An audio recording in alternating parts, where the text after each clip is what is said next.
आगरा में आज यहाँ पे भव्य पुस्तक विमोचन, एक कवि सम्मेलन और नारी अभिनंदन समारोह का आयोजन किया गया है। हमारे साथ में आज आयोजक मंडल के पदाधिकारी और जिनकी पुस्तक का विमोचन हुआ है वो भी सामने उपस्थित हैं। आइए जानते हैं कि आज किस पुस्तक का विमोचन हुआ है और आज कार्यक्रम में क्या क्या हुआ है। पहले अपना परिचय बताइएगा, उसके बाद कार्यक्रम के बारे में संक्षेप से जानकारी दीजिएगा। अपना शुभ नाम बताइए। मेरा नाम प्रगति गुप्ता है और मैं कुशीनगर के ढाणा से रहने वाली हूँ और मेरा किताब आवाज़ें जिंदा है, क्योंकि मैं एक पत्रकार भी हूँ और आवाज़ें जिंदा है मेरी पुस्तक आई है और उसका विमोचन आज था। बड़ा उल्लास से कार्यक्रम मनाया गया है और इसके मुख्य अतिथि सौहार्द शिरोमणि डॉक्टर सौरभ पांडे जी यहाँ पे उपस्थित थे। बड़ा गौरवमयी रहा और बड़ा अच्छे से कार्यक्रम सफल हुआ। कहाँ से प्रेरणा मिली थी इस किताब को आपको लिखने के लिए? क्लास 3 से मैंने मतलब कविताएं लिखना शुरू किया था।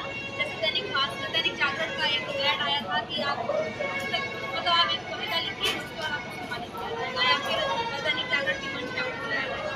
वहाँ से मेरी कविता की जल्दी शुरुआत हुई और पापा पे मैंने पहली कविता लिखी। उसके बाद से धीरे धीरे मंच मिलते गए, कविताएं मैं लिखती रही और बड़ा अच्छा सौभाग्य है कि मेरी किताब।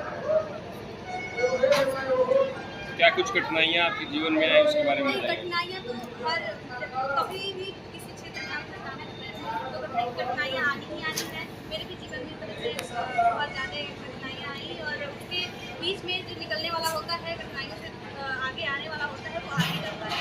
मेरा भी कुछ ऐसा ही रहा।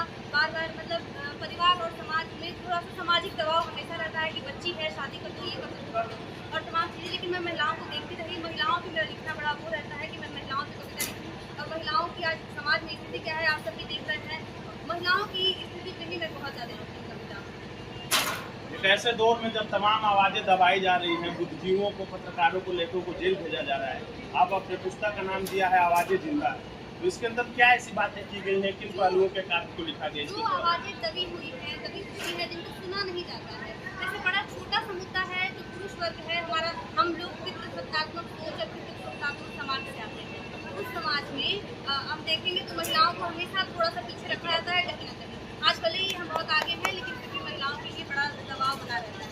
तो महिलाओं के लिए जो मैं पितृसत्तात्मक सोच की बात करी थी, इसी में मैं लिखी हूँ।